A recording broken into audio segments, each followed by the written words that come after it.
Saudara, saat ini saya sudah tiba di Balikpapan, Kalimantan Timur, dan saya akan langsung melanjutkan perjalanan saya menuju ke ibu kota negara Nusantara di Penajam Pasir Utara. Ikuti saya.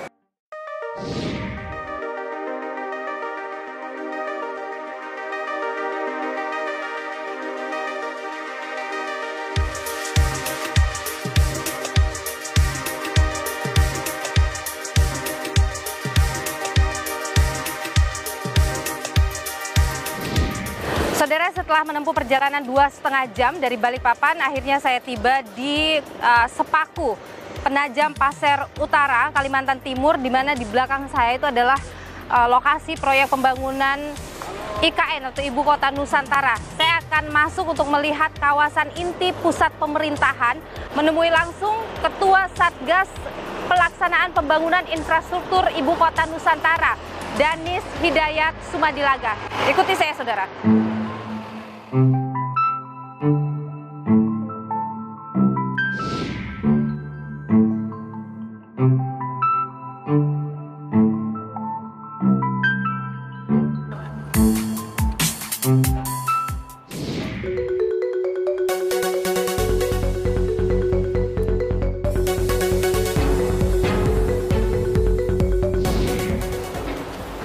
Pak Danis. Mbak, apa sehat, kabar? Pak Danis? Sehat. Pak Danis sudah berapa bulan tinggal di sini? Sejak 2021 akhir. Pak Danis, ini adalah menara pandang ya? Ya, kebetulan titiknya tertinggi. Dari sini bisa memandang lebih banyak kejauhan, jadi disebutnya menara pandang. Pak Danis, boleh kita kasih tahu nggak? Ini sebenarnya apa saja ini bangunan-bangunan Oke, ini? yang paling utama itu yang burung Garuda itu. Nah, itu adalah kantor presiden yang sekarang namanya adalah Istana Garuda. Di bawahnya itu adalah Istana Presiden yang sekarang namanya Istana Negara. Itu berarti udah berapa persen itu selesai Itu yang sekarang? Garudanya, itu minggu lalu sudah selesai. Sudah selesai. Nah, office-nya sekarang finishing. Interior, kemudian eksterior, landscape, perapihan, itu yang paling utama. Kita ini berada di kawasan namanya kawasan inti pusat pemerintahan. Luasnya itu sekitar 6.700 hektar. Kalau perbandingan, Mbak, kalau BSD di Jakarta itu 6.000 hektar. Ini lebih gede dari BSD? Makanya ada kantor presiden, ada istana presiden, ada kantor-kantor Kemenko. Ini Kemenko ini ya? Ini Kemenko. Kemudian di sebelah sana juga sudah mulai, misalnya Bank Indonesia yang kelihatan dari sana. Oh, ini yang dari ada atap biru itu? Ya, bahkan fasilitas lain itu rumah sakit. Rumah sakit pemerintah itu dari Kementerian Kesehatan. Kemudian yang jauh di sebelah sana, itu Hotel Nusantara. Hotel Nusantara itu yang udah siap ya. Itu untuk VIP nanti? Ya, yang akan digunakan, itu Hotel Nusantara. Sebelah sana yang kelihatan ada rumah tapak menteri, rumah tapak jabatan menteri ada 36. Kemudian agak jauh nih di sebelah sini, sebagian dari 47 tower hunian ASN yang sedang kita siapkan. Oke, ini kan masyarakat banyak yang kemudian pesimis, wah IKN ini nggak akan jadi, orang sekarang aja masih begitu. Tapi kalau tadi Bapak menjelaskan tentang bahwa ini adalah pusat intinya, berarti kita akan mulai dari pusat inti pemerintahan dulu.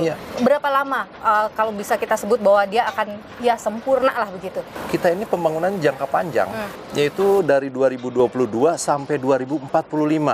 23 tahun. Kita belajarlah dari negara-negara lain. Saya mempelajari di Korea, saya mempelajari misalnya di negara Kazakhstan lah yang masih itu.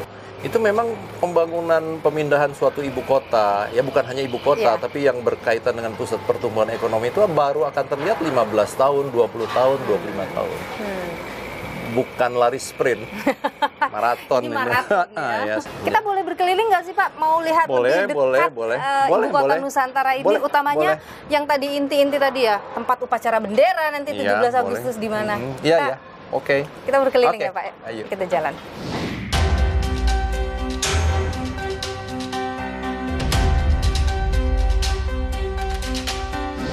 Kita ada di area publik. Yang ini area disebut, publik? Iya, area publik. Kita masuk ke tengah ya. Ini area publik yang disebut Sumbu Kebangsaan. Oke.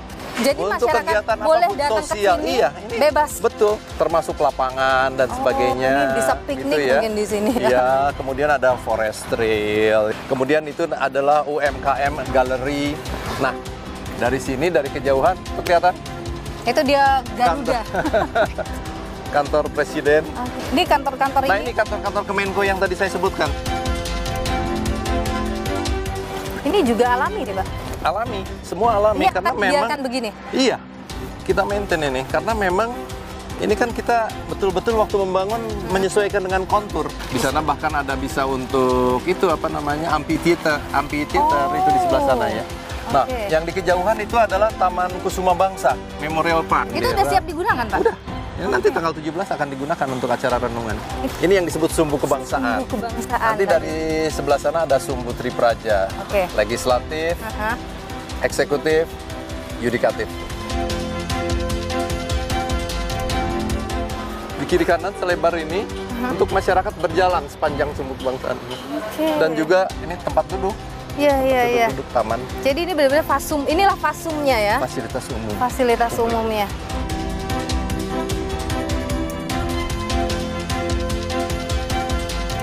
Tapi memang hujan terus ya Pak di KN ini ya? Ya ini seperti karena kita lihat. hari ini hujan-hujanan ini. Gak apa-apa kan? Gak apa-apa. Nah ini kepala proyek dari Brantas yang menyiapkan Sumbu Kebangsaan. Udah lebih dari hampir 2 tahun berinteraksi.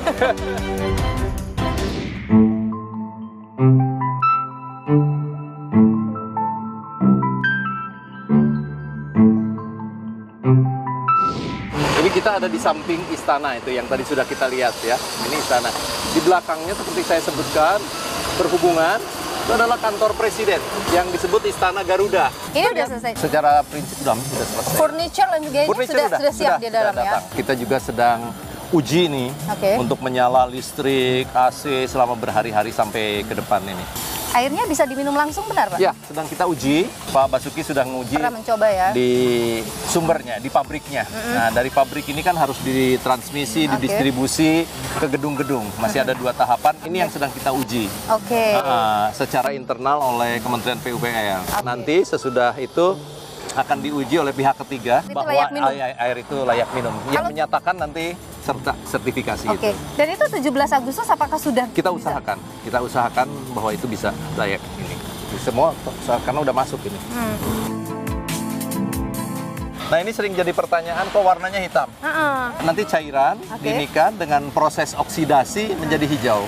Oh nanti warnanya ini akan hijau? Ini penjelasannya Pak Nyoman Nuarta ya. Kapan akan kelihatan hijau dia? Iya memerlukan waktu. Proses oksidasi itu memerlukan waktu. Nanti berapa lama kita lihat. Tapi ini sudah mulai menjadi hijau nanti, tidak hitam.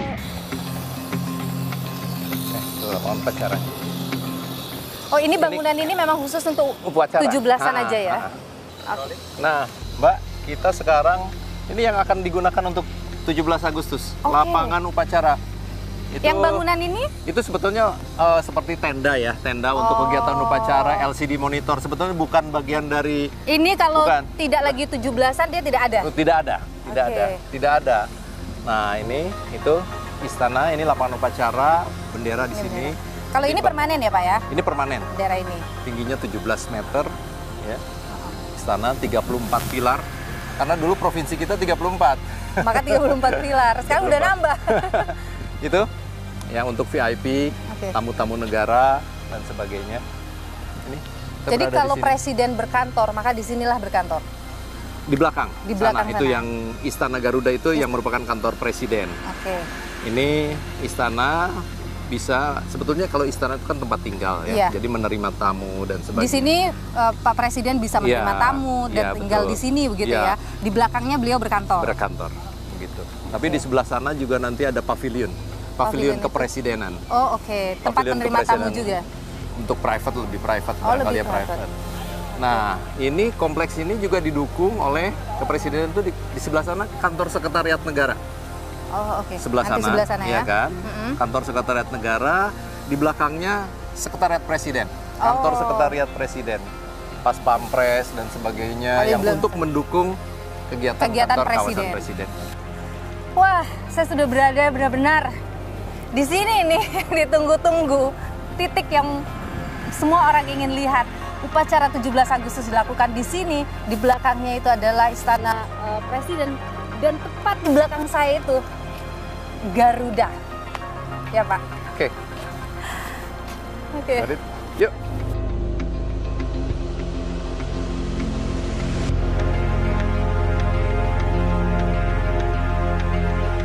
Tanggal 15 sudah siap operasi ya. Berarti pas 17 Agustus sudah bisa digunakan. Enggak 100%. Jadi kalau Menkes operasional lantai 1, 2 sama 6.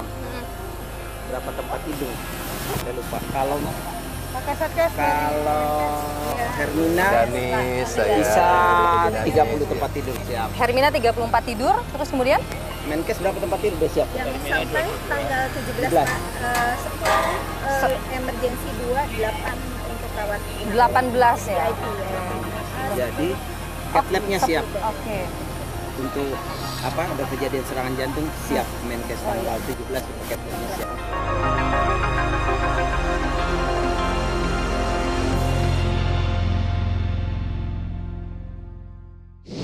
Mbak, kita ini ada di mock up jalan utama di kawasan inti pusat pemerintahan ini. Ini namanya Jalan Sumbu Barat. Jadi ada dua jalan besar, yaitu yang Sumbu Barat dan Sumbu Timur. Tadi sudah kita lalui. Nah ini 6 lane, satu arah. Nah jalur ke-6 ini nanti yang digunakan untuk kendaraan umum ART. Oh yang akan diuji Iya, itu ya? nah, ini kan dia berdasarkan sensor. Ini sensornya. Itu haltenya. Jadi nanti sepanjang Sumbu Barat dan Sumbu Timur begini semuanya. Oke. Nah, ini bukan hanya jalan, yang paling penting juga adalah di sini itu adalah jalur untuk sepeda dan di sebelah sana jalur pejalan kaki. Oh, jadi ada pedestriannya, Iya, jalur sepedanya, ART, ini jalur kendaraan. Nah, ada satu hal yang penting lagi. Ini kan sebetulnya lihat, tidak ada kabel-kabel. Iya, Tidak saya ada ini. bukan kabel dari tadi. Jadi ini tidak ada kabel. Kabelnya di mana, Pak? Di bawah. Di bawah. Ya, nanti. Oke. Ya, bisa ikutin ya Mbak. Assalamualaikum. Ini Permisi. bagian pemeliharaan. Nah ini air, ya, kemudian telepon, listrik, fiber optik. Nah di sebelah sana ada satu kompartemen lagi untuk drainase. Oke. Jadi ada dua besar, ini ukurannya lebarnya 4 meter, tingginya sekitar 2 meter 20. Gas di atas. Oh, ini gas di atas ini. terpisah. Ya. Ini berlaku di seluruh kawasan Iya. IKN nantinya. Iya.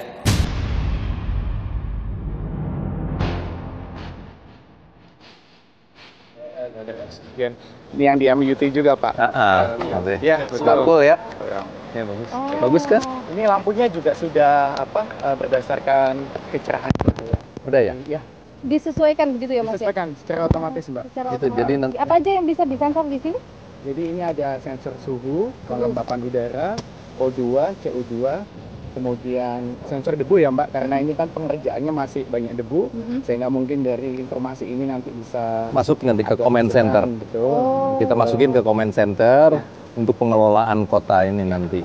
Nanti dari input yang masuk itu apa yang harus dilakukan. Itulah bagian dari smart city Iya. tadi ya Pak ya? Sebetulnya mulainya smart building dulu, nah, smart area, kawasan, kemudian baru nanti bertahap menjadi smart city tadi. Ya. Terima kasih ya Pak ya. Yuk, terima kasih ya Mas.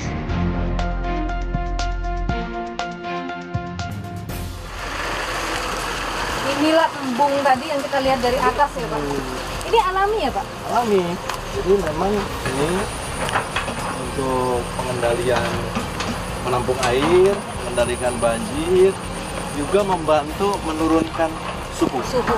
Ya, tapi jumlahnya nanti kita usahakan hampir sampai 30 sebanyak embung. mungkin. Dan semua akan dibuat model seperti ini nih Pak ya? Iya, iya. Sebagai seperti Iya, kawasan lagi-lagi nanti bisa untuk masyarakat, bisa Fasilitas untuk umum jogging jadinya. track ya, fasilitas umum. Nanti pemandangannya bisa langsung melihat Istana Garuda. Jadi tadinya adalah hutan produktif ya Pak, kawasan IKN. Hutan HTI nih sementara yang kawasan ini, hutan tanaman industri, hutan sekunder. Tadinya untuk sumber kertas, bubur kertas. Itu kan masih ada tuh. masih ada juga? Itu tuh eukaliptus. Betul-betul itu kita tidak motong sembarangan kan.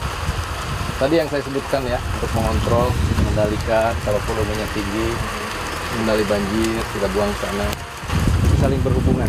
Oh jadi, oh ini dia ya. Jadi kalau misalnya ini lagi airnya sudah naik melewat apa pada batas tertentu, dia akan Lewat. dibuang ke sini. Iya. Lumayan. Wah, ini dia nih. Ini yang tanggung jawabnya nih, teman-teman sumber daya. Mas Yosi. Udah sampai mana nih? Ceritain. Persiapan acara minggu depan ya Pak, kopi presiden. Oh, rencana Pak Oh, Presiden. akan ngopi di sini. Iya. Kemudian mau pasang air mancur Pak di depan sana. Ini untuk rumah pompa untuk sprinkler Pak. Iya, iya. Jadi sprinkler di Mengatur. sini semua sudah otomatis Pak. Jadi kadar tanahnya, kadar air tanah. Kalau dia sudah turun, sprinkler otomatis beroperasi. Smart tadi. Smart tadi Pasang ya, iya. sensor.